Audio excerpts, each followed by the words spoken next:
all today. I hope you've had a good day in Sunday school if you came to Sunday school. Some of y'all looking convicted. And then for those who weren't, I hope we have a good day in worship. It's a joy to be with you, Pastor. Brother John is very gracious in his comments about me, but let me tell you, God had his hand on Brother John from the beginning. And when he came to our church, we were plugged into 220. John came as our student minister, and boy, he grew a great student group. They came from everywhere, and he and Miss Darla loved on them. Many of them came to know Christ. Some surrendered to full-time Christian service. And then John came one day to my office and said, I feel like God's calling me to preach. He kind of looked shocked.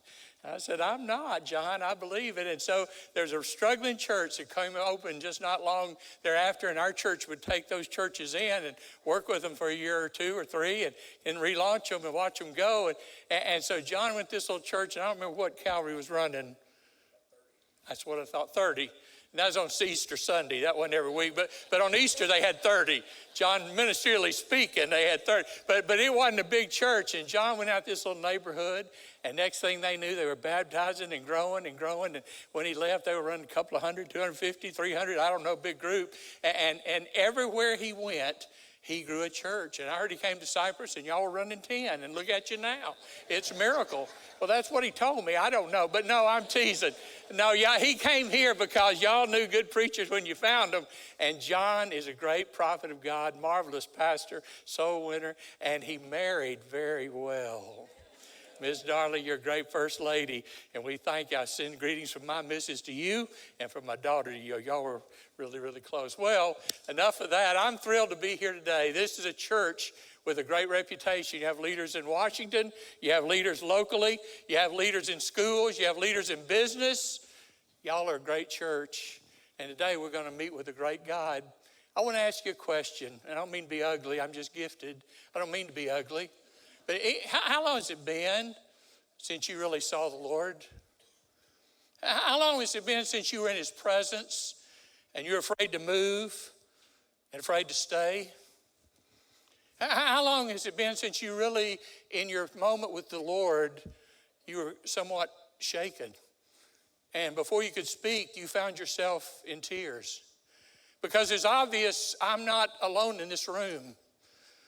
There's somebody bigger, greater, grander, with more splendor than I can imagine. And he's filled this place. And then what you were going to pray about doesn't seem nearly as important because you're in the presence of the Lord God Almighty. How long has that been? Maybe it's like that chili. Been too long. Today, I want us to go into God's presence if you will, and he'll let us. And I believe he will because he welcomes his own to his throne. I want to look at a familiar passage, Isaiah chapter 6, about a man who saw the Lord, and it changed him forever. The book of Isaiah, chapter 6, one of the great prophets. In fact, Isaiah's book is, 66 chapters. And Isaiah tells more about the coming of the Messiah than any other prophet in the Old Testament. And guess what one of the Dead Sea Scrolls was? It was found, and it was intact. The book of Isaiah. And if you go to Jerusalem, not far from the Knesset, is a rounded dome-like or rounded building with a thing that looks kind of like a flying saucer, except it's got a stem at the top, and it's to be a replica of a Dead Sea Scroll vase. And inside, underneath that roof, is an entire scroll of Isaiah in Hebrew in the heart of Jerusalem. Unto us a child is born. Isn't that something? You know what? I hope every Jew that walks through there and every Christian going to Israel reads that again. This morning I want to look at a man named Isaiah, and let's see his testimony. Isaiah chapter 6. In the year that King Uzziah died, boy, that'd be a tremendous problem, wouldn't you? King's dead. In the year that King Uzziah died, I saw the Lord. And he was seated. He wasn't pacing the room nervous because the king had died. He was sitting down on a high and lofty throne. And his robe filled the temple. And seraphim, angels with 6 wings, they were standing above him. And each one had 6 wings. 2, he covered his face. And with 2, he covered his feet. And with 2, he flew. And one called to another, Holy, holy, holy is the Lord of hosts. His glory fills the whole earth. The foundations, boy, you talk about a powerful being. The foundations of the doorway shook at the sound of their voices, and the temple was filled with smoke. And instead of bragging, guess who I saw? Isaiah said, oy vey. If you got a Jewish friend, that word is oy vey. Woe is me. I'm ruined. I'm a man of unclean lips, and bad thing is I don't have good company. I live among a people of unclean lips. My eyes have seen the King, the Lord of hosts. And then one of those angels flew to me, and his hand was a glowing coal he had taken straight from the altar with tongs, and he touched my mouth. Ouch. He touched my mouth with that coal, and he said, now this has touched your lips. Your wickedness is removed. Your sin is atoned for. And then I heard the voice of the Lord saying, who should I send, and who will go for us? And Isaiah said, here, my Lord, send me. Must have been an awesome thing for Isaiah to go for his moment of prayer, a time of prayer, as prophets often did, and I hope you do. But on that particular day, it was different because he said, on that day, I didn't just talk to the Lord, and I didn't go through my usual Jewish prayer time. I saw the Lord. I mean, I saw him. And I saw him in all of his splendor. And he doesn't say it was marvelous. He said, I was terrified. Because the moment he saw the Lord, he saw pure holiness. He saw pure righteousness. He saw absolute pure in heart. He saw somebody with no hidden agendas, no motives except to love people and deal with sin. Isaiah said, I saw the Lord. And he wasn't a bumper sticker, and he wasn't a pal, and he wasn't a slang word, and he wasn't a text on your phone that says, OMG, God help us. He was high and exalted. He wasn't a chum or a buddy or a pal. And he didn't take to us treating him as common. Rather, he's high up. When you enter his presence, you lift your eyes from whence cometh your help. He's a God of strength and might and over the whole earth and all the universe. Isaiah said, I saw him. How long has it been? Since you were so overcome by the presence of God, you were afraid to move and afraid to speak. Isaiah said, I saw him. And instead of said, hallelujah, glory. No. He said, I saw, you know what he said? I saw him. And he was unlike anybody I'd ever seen.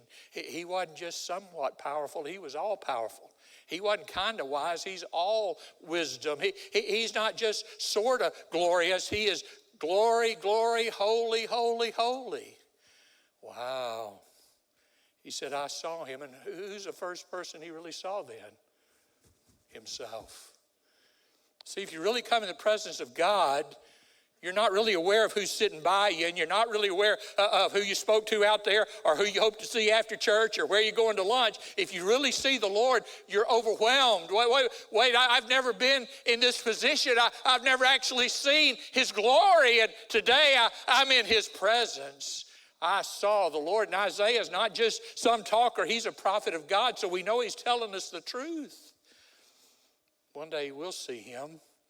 I pray when you see him, it's with joy and not with fear, although we'll be in fear of his holiness, but not in fear of his sending us away and casting us out. The Bible said, I saw him. And the first person I saw, when I saw him high and lifted up, I saw myself. And I said, oy vey, woe is me. You know, so often we're good at seeing others, aren't we? I have the gift of criticism. Do any of you? I mean, I can pick out a fault at 30 paces. Can you? I'm good at it. It's not my spiritual gift. It's my carnal gift. And I've wrestled with it all my life. Isaiah said, I didn't see somebody else. I saw me, and it wasn't a pretty picture. You remember that old spiritual? Not my mother. It's not my brother. It's not my sister. It's me, oh Lord. Stand in need of prayer. He said, I saw me, and I'm undone. Meaning, everything I thought was worth something suddenly fell apart. Everything I was going to offer to him as achievement, he said, not so impressive. Everything I had in my holdings, he said, that's nothing. The cattle of 1,000 hills are mine. I saw him. And he was unlike anybody ever saw. And here's what Isaiah said. He wasn't worried. Now, you think he would be. The king of Israel died. 52 years he'd been king. Do you remember the story of Uzziah? If you haven't, read Chronicles 27, 1 Chronicles 26. He was a great king. He had a great military program. He had a great farming and agri program. He had a great government and led in righteousness. And he's dead, 52 years. The young people said, goodness, I've never known any king but him. The older people said, I don't remember who was king before him. 52 years. Aren't you glad we have presidential elections? Y'all not listening to any of this, are you? 52 years. And he died. And in Israel, when your king died and he'd been a good king, you thought, is God's judgment on us? What if our enemies here, our king's dead? They're going to attack us for sure. What if there's a revolution within and we have a coup? What are we going to do? Our king is dead. Isaiah said, I'm not pacing the floor myself. While y'all are stacking stones, getting ready to make his burial place, and while y'all are planting all the flowers for his funeral, I saw the king. He's doing well. While you think the king is in trouble, no, the king is alive and well. I saw the Lord. And I got to tell you, he's not in a burial shroud. He's high and exalted. Have you ever noticed when people really think about God, the first thing they do is look up? Why? Even a pagan's got enough sense to say, he's above me. Isaiah said, I saw him. And he's high and lifted up. We've turned him into a bumper sticker, a swear word. In fact, we use his name. The time you use the name of God or Jesus, the time the world uses the name of God or Jesus when they hit their thumb with a hammer. Isn't that sad? You ever heard somebody hit their thumb and say, oh, Buddha? Have you? Have you? Why? Because there's something about that name. And even those who don't know him, know him. The Bible said, I saw the Lord. He was high and lifted up. And look at this. His glory, the train of his robe fills the whole temple. Wow. You women like those. Y'all like weddings. My wife loves a wedding. I've officiated a bunch, but I got to tell you, I'm retired and I'm not sorry. I'm just not. 2 times people get really nervous. Funerals and weddings. Funerals don't bother me so much. You're going to put them away and they're gone. Brides live. And if you mess it up at the wedding, I want to see you after church. And it's not to give me an honorarium. Right? Don't y'all look at me like you never had a wedding. You know, people get tense. But you brides go to these weddings, and most women, these women go to weddings, and most women like to sit on the end seat. Husbands move in. Why? So when she comes down the center aisle, they go, ooh, look at that train. Can I tell you about a train that was impressive? You know, y'all remember when Princess Diana got married and they had to put cameras in the cathedral to show the train that went way out the back door? And every woman in America, ooh, that ain't nothing. Can I tell you about the train of the Lord's glory? When he came in the house, his glory is so splendorous and so full and so magnificent. It says his train filled the whole temple. What does that mean? No room for anything unholy, only God. The Bible says, I saw the Lord, and he's high and lifted up, and his robe filled the temple, and seraphim were standing above him, and each one had 6 wings. Now you got to write Hallmark, because they don't know that. You know, you buy a Hallmark and they've got little angels and they're naked babies with wings. That's a cartoon. I can die happy if I never see an angel till heaven. Why? They're awesome. You ever seen anything with 6 wings? Not even a 747. You ever seen anything with 6 wings? Nothing made by man. Why does he need 6 wings? Because with 2 he covers his face. Why? He's in the presence of God. Wait a minute. Where were seraphim made to dwell? In the presence of God. What do you mean? They always are in heaven except when they're on a mission. And these are guarding the throne of God. All they've ever seen is his splendor. But they don't look upon it because his splendor is too great. And they cover their face in his presence. When you go before God, are you aware who you're talking to? I know it's going to shock you, but sometime when I was a teenager, I was smart aleck. I knew you'd be shocked. Occasionally, I'd talk back to my daddy. I didn't do it often. See that right there? I don't do it. You know why? He'd grab me by that ear. Does it look a little longer than the other one? He'd grab me by that ear.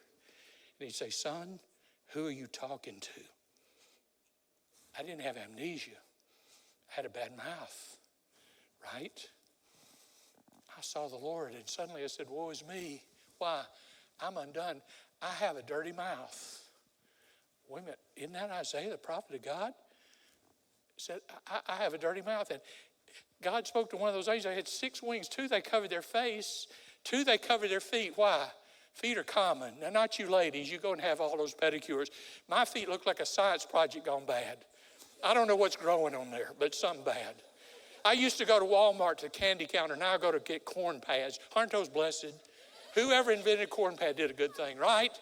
Don't look at me like you don't know what that is. Listen, they're wonderful. My feet look bad, but an angel's feet, I think it'd be splendorous. They've never been anywhere but streets of gold. But you know what they're saying?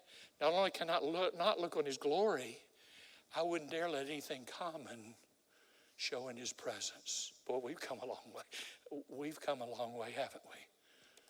They dwell in his presence. They said, I wouldn't let anything common show in front of God. And then with 2, they flew. Can you imagine the sound of angels' wings? Can you imagine heaven with the sound of angels' wings just fluttering, waiting? Why are they always fluttering and waiting? Because the minute God speaks, they have to do his bidding. That takes Baptists a little longer than that. But the minute God speaks to an angel, he said, I saw seraphim. And they were magnificent. 2, they covered their face, and 2, they covered their feet, and 2, they were flying. And look what he says. One called to another, holy, holy, holy is the Lord of hosts. The glory, his glory fills the temple. Now, I don't know this. We'll get to heaven and you can correct me. But here's what I think that means. I think when we get to heaven, it's going to be such a massive place. I think there's a choir of angels here, and a choir over there, and a choir back there, and a choir there. They're just everywhere. We know there's myriad numbers. One night when Jesus was born, heaven ripped. And one group of the heavenly choir broke through on shepherds' fields in Bethlehem and said, fear not, for unto you I bring you good tidings of great joy. Unto you is born this day in the kingdom of David a Savior. And all of them joined together and praising God. Bible says in that moment when he saw the angels, he heard them say, holy, holy, holy. Why? Anything you say 3 times is absolute. Y'all are Baptist. You understand that. We have what called business meetings. Aren't they a blessing? Yes, they are. So what happens in business? John gets up and says, do we have a motion? Somebody said, Pastor, I'd like to make a motion. John says, is there a second? Second.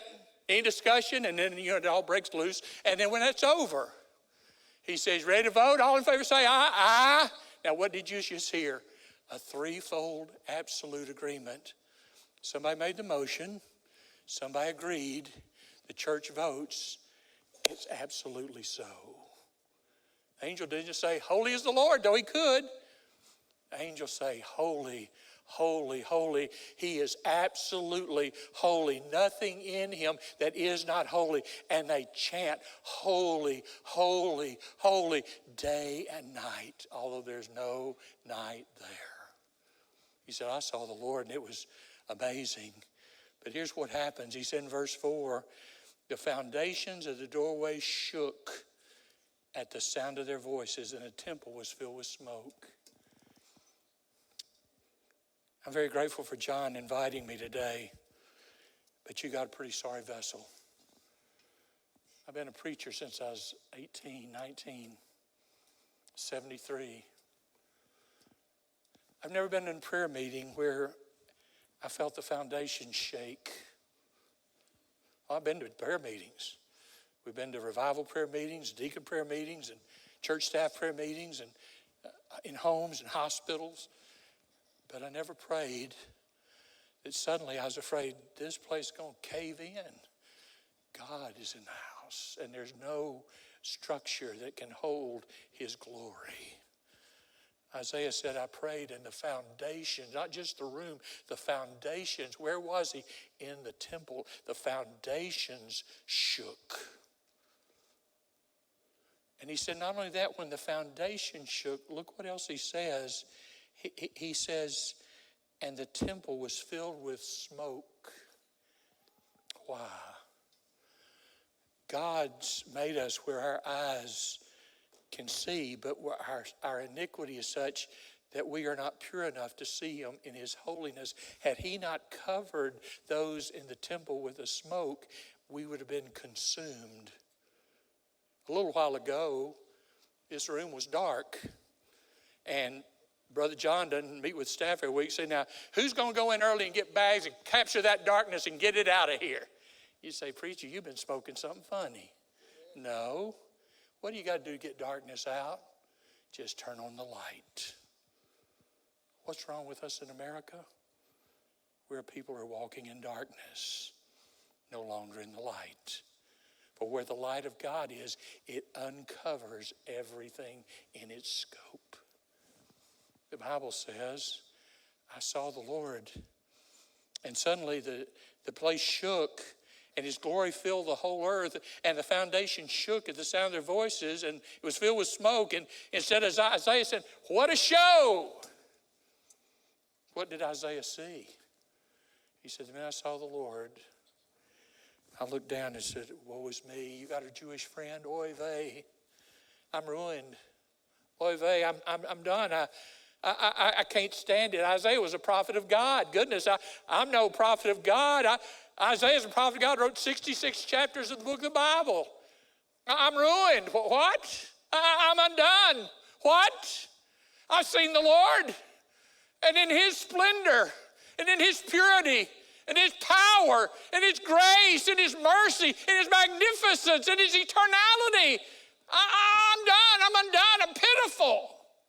When's the last time you saw him? Maybe it's been too long. The Bible says, I saw the Lord, and all I could see is me. And I said, oy vey, I'm ruined because my mouth's there. Why would he say that? This is a wellspring of your heart. Every time you open this, you're giving people a cardiogram. When you open this, you're saying, you don't know what I'm like. Listen to this. What just came out? Would your friends that you know worked week all week say, boy, that is a godly lady, that's a godly man? When they open their mouth, they talk about the Lord, and their speech is seasoned with salt, and they have a good spirit, they love folks. And boy, I tell you, when they open their mouth, they bless me. Is that true? Isaiah said, I got a dirty mouth. He's a prophet of God.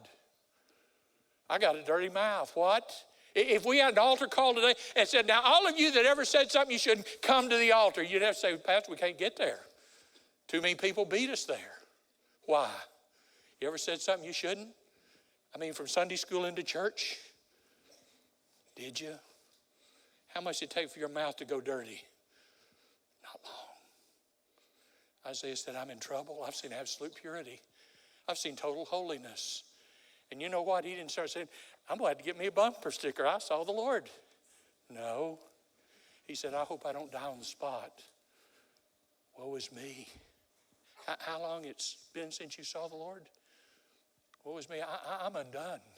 I'm ruined. I've come apart. I've seen him. And he said, I got to touch your mouth because your heart's dirty. Do you understand every time you open your mouth, you're telling people who you are? Years ago, when I was a very young man, I started at a seminary church just up the road from here, DeQueen, Arkansas. First Baptist Church. Not only two churches, but it's First Baptist, you know. And I was at First Baptist. And I was very young and had a very young wife because she didn't marry an old man. And we were getting ready to go to the Southern Baptist Convention. Is in Houston that year. There's a dear deacon in our church, older man. And we got ready to go on Sunday night. He came through and said, Preacher, I know you're leaving in the morning for the convention. I want to do something for you. And he shook my hand, and there was a bill in his hand to my hand. And he's a good man. George said, I want you to take this, and you take Janine. Y'all go out to eat some nice restaurant on me. I thought, well, that's very nice. I opened my hand, and there's a $50 bill. Now, $50 a day may not be much, but 1973, that was a lot of money. And I was getting ready to go to conventions in Houston. And I got to a hotel, and we stayed in one of those nice hotels. I mean, up there on the 97th floor or whatever, it's really high. I mean, the Queen biggest thing was Co-op Tower, so it was really tall. And I looked out the window, and down below was a Benihana restaurant of Tokyo. Y'all know what that is? You know, my mama never cooked like that. Did yours? I got in there and I got to watching that chef, and he's flipping salt and pepper shakers, and he's flipping all kinds of knives and machetes and all that stuff. And I'm like Gomer Pyle. Golly, I'd never seen anything like that. I mean, he was an act. And I was so overcome at watching him, I didn't notice, you know, they put your utensils down and it's got a wooden area around a hot plate. And I wasn't, my fork was on the hot plate inverted with the prongs of the fork hitting the hot plate. And I was watching so intently that I didn't even look up to try that first bite of vegetables he put on my plate. You know, when you've eaten long as me and got a girth like mine, you're good at one thing. You want to guess what that is? I'm a professional forklifter. I'm probably listed in the Guinness Book of Records. I've got a doctor in my church. Bless him. Every time I see him, he says, you need an exercise program. I got one. I'm into water aerobics. Every night I go in, fill the tub with water, take off my clothes, get in the tub, pull the plug, and fight the current. I do it every night. I get to that hotel in Houston, I look down and there's a Benihana of Tokyo. I got $50 in my pocket waiting to be spent in Houston. I looked at it and I said, Janine, we're on holy ground. Baby, there's a Japanese restaurant at the foot of this hotel. We can eat there and count that as foreign missions. I got there and we went in to eat, and I had my fork inverted on that plate, on that hot plate, and I didn't even look when he put it down there because I've eaten enough. It's all by instrument. I don't have to go by sight.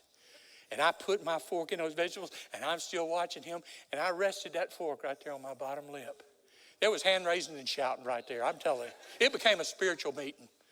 I burned down to my soul. Janine said, why are you carrying on? I said, I burned my lip really bad. I looked like I'd kissed a radiator. There were 4 rows right there just burned. I went back to the convention, saw some friends. How you doing, Nick? I'm doing pretty good. How you doing? What's wrong with you? Well, I went to Benihana down there. Janine, what's wrong with him? He'll get over it. For days at the convention. Janine said, you want to go eat? I said, not today. No, I'm still remembering the first night out. I'm good. Do you know, it doesn't feel good when you burn your lips. Why did God sear his lips? This is a well to your heart. Isaiah said, I'm undone. Well, if you're undone, what's the source of your moral compass? Your heart. And so if your heart's impure, guess what's coming up the pipeline out of your mouth? And he said, God, I've really got a problem. He said, then let's start at the very outlet. Let's cleanse your lips. You think Isaiah ever forgot? 2 reasons why you use fire. It cauterizes and cleanses. But I dare say before Isaiah opened his mouth again, he thought, I don't think I'll say that. Anybody here? Isaiah said, I'm ruined. I have unclean lips. He's a prophet of God. And the problem is now I've seen the once my boss. I've seen the King, the Lord of hosts. And one of the seraphim flew to me and took a glowing coal. And he touched my mouth. He said, now this has touched your lips. Your wickedness is removed. Your sin is atoned for. And you're not going to believe this. The very last verse in that section says, then I heard the voice of the Lord say, whom shall I send? And who will go for us? Isaiah could say, well, Lord, I'd like to go, but I'm I'm just brand new at this holiness thing. I've talked about you, but I didn't really know you till today. I've seen you. Boy, my lips are burning. I can't go. No, he said, who would go for us? And it's kind of like church. It gets real quiet. I'm going to use one illustration. I'm going to quit. I came yesterday from Broken Arrow, Oklahoma, and I have 3 grandchildren who live there, a little boy and 2 little girls, and they are precious. If I told you this morning that shortly before I came to be with Brother John and you good people at Cypress, Janine texted me, and she said, Nick, I know you got to go preach, and I know this doesn't need to be on your mind, but I got to tell somebody, Carter, who's our young boy, our grandson, Carter's missing. They thought he's in his bedroom, but this morning when they went in to check on him because he hadn't come out for cereal, his bed's empty, Nick. They don't know where he is, and they've got an APB out on him, and all the neighbors are looking, and we're going to be looking, and I know you got a lot on your mind preaching, but I knew you'd want to know. Please pray we find Carter. I dare say I probably wouldn't be preaching today because Carter would be all that's on my mind. But can I ask you a question? You don't really know me, but y'all sure been kind to listen to me. If you knew my little boy, 10-year-old kid, cute kid, loves basketball. If I told you he's missing, and I came down the aisles of this church and said, would you help me? I need somebody to help me find my boy. Would you help me? Y'all shaking my head and I hadn't even asked you. Shaking your head and I hadn't even asked you. Would you help me? I thought so. Can I tell you there's somebody bigger than me to ask you? Will you go after my child that's lost? Please. Lives right down your street. Would you go, please? They don't know me. Would you go for me, please? Please. I saw the Lord. How long has that been? I'm so glad when I was still a boy. Some things I've doubted in life a lot of times, but I never forgot I was saved. My dad was a great preacher. He's a Baptist preacher for over 50 years. Soul-winning preacher. I was a preacher's kid, and preacher's kids don't have a great reputation, as you know. And I was 8 years old. Came in from a Wednesday night church event, and I saw my mama, and I said, I need to see Daddy. And she said, what'd you do? She loved me. What'd you do? I didn't do anything. I need to talk to Daddy. And Dad had always stood around and talked to folks for a while, and when he got home, Mom said, WC, Nick is in his bedroom. And he said he needs to talk to you. I just said, oh no, what did he do? I had a good reputation. My dad came in my bedroom, and I was sitting my head down as I'd done before when I'd done something wrong. On that Wednesday night, he came in and sat down by me, put his hand right there on my little leg. He said, Nick, what's going on, son? I said, Dad, he denied. And our little group, they talked about being lost. And they gave some bad illustrations about being lost. And my teacher said that some of us as boys were lost from God. And Daddy, I know that you've used that word before, but tonight it became very real. I don't want to be lost. I didn't understand it then. But my dad got big old tears in his eyes. He said, son, I'm so happy. I thought, how can you be happy? I'm lost. He said, I'm happy because you've finally come to admit it at 8. He said, do you want to be saved? I said, Daddy, please. It seemed like my daddy was a massive man. He's smaller than me. But at that time, he seemed like a massive man. And he took that big old hand, and he put my little 8-year-old hand in, and he said, Nick, we're going to pray. In fact, can we just get on our knees here by your bed? I got on my knees by my daddy who knew Jesus. And he prayed for me first. And he said, now, Nick, repeat these words after me if you really want to be saved. And he led me in a sinner's prayer. Father, I know I've sinned. I'm so sorry. 8-year-old boy, please forgive me of all my sin. Thank you, God, for loving me enough. My dad would lead a phrase at a time. Thank you, God, for loving me enough to let Jesus pay for my sin. I trust you now. Come into my heart. Live your life through me. And Father, save me from all my sin so that I can be in heaven forever with you. I was 8 years old. I've had people say, I don't remember if I'm really saved. I remember. There wasn't lightning and thunder, and the earth didn't move, but a miracle happened. Because God changed this whole heart of an 8-year-old boy into a child of God. How long has it been since you've really seen him?